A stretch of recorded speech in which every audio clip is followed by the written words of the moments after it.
ఈ రాష్ట్రం నుంచి కేంద్రంలో మంత్రులుగా నియమింపబడ్డ బండి సంజయ్ గారు, అదేవిధంగా కిషన్ రెడ్డి గారు ఏవో పగటి కలలు గంటూ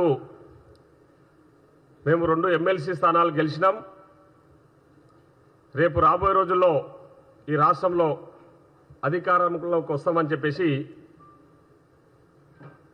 పగటి కలలు గంటూ ప్రచారాలు చేసుకుంటున్న విషయము మనం చూస్తూ ఉన్నాం.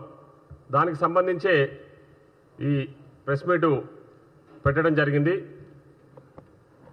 ఎమ్మెల్సీ ఎన్నికలలో 2 ఎమ్మెల్సీ ఎన్నికలు గెలవడం అనేది అదేం పెద్ద విషయమే కాదు, దాన్ని మేము పెద్దగా పట్టించుకోవడం కూడా లేదు.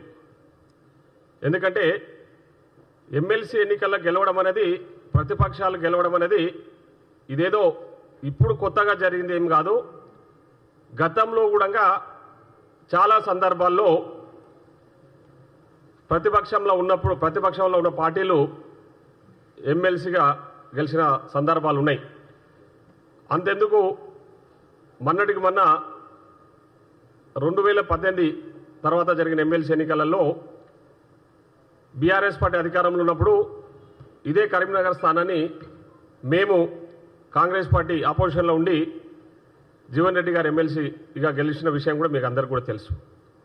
అదే కాకుండా గతంలో ఇదే బీజేపీ పార్టీ ఆంధ్రప్రదేశ్లో 7 ఎమ్మెల్సీ స్థానాలు గెలుచుకున్న విషయం కూడా మనందరికీ తెలుసు. మరి ఆ రాష్ట్రంలో బీజేపీ ఏమన్నా అధికారంలోకి వచ్చిందా? బీజేపీ ఏమన్నా 30-40 సీట్లు గెలుచుకున్నదంటే ఏమీ లేదు. కానీ ఈరోజు బీజేపీ వాళ్ళు ఉరుకులాట చూస్తుంటే వాపును చూసి బల్బుగా భావిస్తూ ఏదో అయిపోయింది, ఇంకా మొత్తం తెలంగాణలో మేమే ప్రత్యామ్నాయం, మేమే గెలుస్తాం, ఇంకా ఈ రాష్ట్రంలో అధికారంలోకి వస్తామని పగటి కలలు గంటా ఉన్నారు. అవి ఏవి కూడా జరగవన్నది అది మీకు తెలుసు, ప్రజలకు కూడా తెలుసు.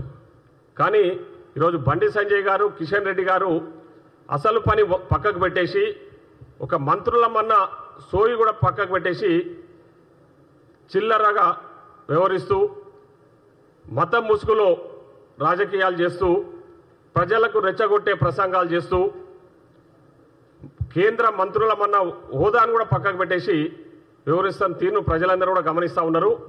మీ వల్ల ఒరిగేది ఏమి లేదని కూడా అది ప్రజలకు తెలుసు. మరీ ముఖ్యంగా కాంగ్రెస్ పార్టీ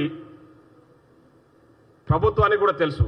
సో దాని గురించి మేము పెద్దగా ఆలోచన చేస్తలేం. ఇక్కడ మీరు బీజేపీ పార్టీ వ్యవహారశాల ఏ విధంగా ఉందంటే, గతంలో మనకందరికీ కూడా తెలుసు 2018 ఎన్నికల్లో బీజేపీ పార్టీ 111 స్థానాలలో డిపాజిట్ రాని విషయము మర్చిపోయినట్టున్నారు.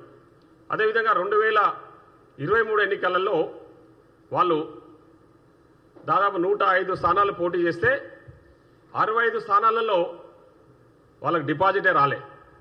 ఆ విషయాన్ని మర్చిపోయి ఈరోజు ఏదో మళ్ళీ తెలంగాణలో మేము అధికారంలోకి వస్తామని పగటి కలలు కంటా ఉన్నారు. నేను ఒకటే చెప్పదలుచుకున్నా, ఈరోజు టీఆర్ఎస్ పార్టీ నాయకులను మీరు మీ చెప్పు చేతుల్లో ఉంచుకొని వాళ్ళను కేసులలో, వాళ్ళు చేసిన తప్పిదాల వల్ల వాళ్ళు ఇరుక్కున్న కేసులలో వాళ్ళను కాపాడుకుంటూ, వాళ్ళను ఆ విధంగా వాడుకుంటూ ఈరోజు టీఆర్ఎస్ పార్టీ నాయకులతోన మీరు లోపాయకారి ఒప్పందం కుదుర్చుకొని ఏవో 2 ఎమ్మెల్సీ సీట్లు గెలిచినంత మాత్రాన ఇక్కడ మీరు ఒరగబెట్టేది ఏముండదని చెప్పి కూడా ఈ సందర్భంగా తెలియజేస్తా ఉన్నా. మొన్నటికి మొన్న జరిగిన పార్లమెంట్ ఎన్నికలలో కూడా ఈరోజు బీఆర్ఎస్ పార్టీ నాయకులు, బీఆర్ఎస్ పార్టీకి సంబంధించిన కార్యకర్తలు మీకు ఓటేయడం వల్లనే ఈరోజు ఆ 8 ఎంపీ సీట్లు గెలుచుకున్నారన్న విషయం కూడా ప్రజలకు అందరికీ తెలుసు. ముఖ్యంగా మా మహబూబ్నగర్ పార్లమెంటు గురించి మీకు అందరికీ తెలుసు.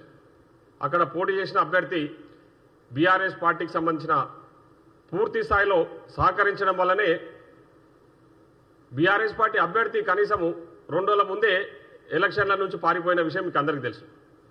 సో అట్లా బీఆర్ఎస్ పార్టీతో లోపాయకంది ఒప్పందం ఏంటంటే, మీకు వాళ్ళకున్న కేసుల అనుబంధం, వాళ్ళు చేసిన కేసుల వాళ్ళు ఇరుక్కున్న కేసుల విషయంలో వాళ్ళని మీరు కాపాడుకుంటూ వాళ్ళతోనే మీరు లోపాయకారి ఒప్పందం చేసుకొని ఈరోజు బీఆర్ఎస్ పార్టీ సపోర్ట్తోన 2 ఎమ్మెల్సీ సీట్లు గెలుచుకొని బీజేపీ వాళ్ళు ఉరుకులాట చూస్తుంటే నవ్వొస్తూ ఉంది. ప్రజలు కూడా నవ్వుకునే పరిస్థితి ఉంది ఈరోజు. ఇంకొకటి కిషన్ రెడ్డి గారు ఈరోజు వాళ్ళ పరిస్థితి చూస్తే, కిషన్ రెడ్డి గారి పరిస్థితి చూస్తే, కిషన్ రెడ్డి గారు కానీ బంజే సంజయ్ గారు కానీ మీరు కేంద్ర మంత్రులుగా ఉండి మీరు కానీ మీతో పాటు ఉన్న మిగతా 6 మంది ఎంపీలు గాడిద పళ్ళు దోముకుంటూ రాష్ట్రానికి రావాల్సిన నిధులను రానియకుండా అడ్డుపడుతూ న్యాయంగా మాకు దక్కాల్సిన తెలంగాణ ప్రజలకు దక్కాల్సిన వాటా డబ్బులు, రావాల్సిన నిధులు, చేయాల్సిన పనులను చేయనీయకుండా ఈరోజు కిషన్ రెడ్డి గారు, బండి సంజయ్ గారు అడ్డుపడుతూ తెలంగాణ అభివృద్ధికి అడ్డుపడుతూ తెలంగాణ ద్రోహులుగా మీరు ఈరోజు వ్యవహరిస్తున్న తీరును ప్రజలందరూ కూడా గమనిస్తూ ఉన్నారు. కిషన్ రెడ్డి, బండి సంజయ్ గారు మీరిద్దరు కూడా తెలంగాణ అభివృద్ధికి, తెలంగాణకు నిధులు రాకుండా అడ్డుపడుతున్న ద్రోహులు అని చెప్పేసి కూడా ఈ సందర్భంగా నేను ఉటంకిస్తా ఉన్నా. ప్రపంచంలో ఏ మూల ఏ క్షణం ఏం జరుగుతుందో వేగంగా తెలుసుకోవడానికి తొలి వెలుగు వాట్సాప్ ఛానల్ని ఫాలో చేయండి.